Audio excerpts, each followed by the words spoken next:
Nah, ibu-ibu punya batang sop atau berencana ingin memperkembangbiakkan batang sop di rumah, lumayan nih Bu buat usaha atau buat makan kita di rumah. Jadi caranya itu mudah banget ya. Kalau kita udah semai anaknya mau dipindah ke dalam polybag yang lebih besar. Ini tutorialnya.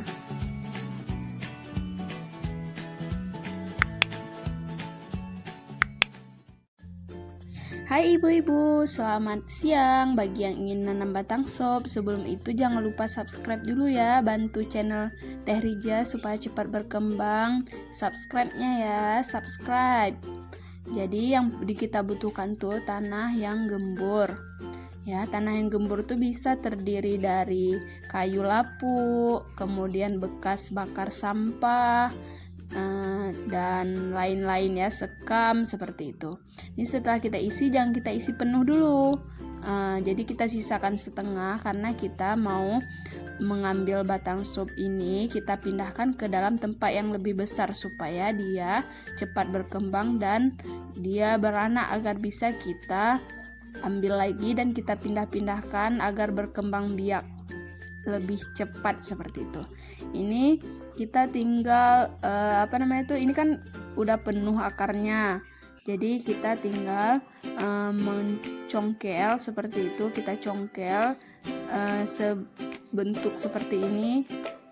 Kita ambil, teman-teman bisa lihat di videonya.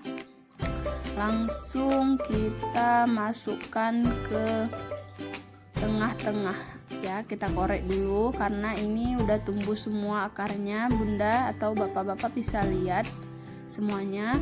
Langsung kita letakkan ke dalam polybag. Jadi sekitaran dia itu setara dengan permukaan agar lebih dalam.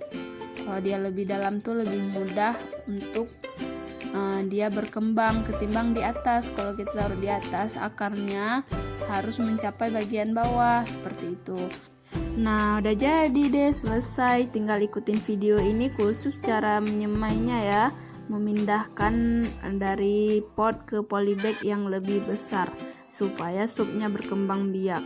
Semoga cara ini bermanfaat. Nanti Bunda boleh cek video tanam-tanam yang lain ya. Alhamdulillah sudah selesai. Tinggal kita siram dan taruh di tempat yang teduh ya Bunda. Jangan langsung terpapar sama sinar matahari, apalagi matahari siang. Sampai 3 hari lebih kurang Bunda taruh di tempat yang teduh dan disiram air seperti itu. Semoga Bunda bermanfaat tipsnya ini, dan jangan lupa ketika udah punya anaknya langsung dibagi-bagi supaya berkah. Selamat mencoba. Bagi yang suka jangan lupa like jempolnya dan tekan tombol subscribe-nya ya.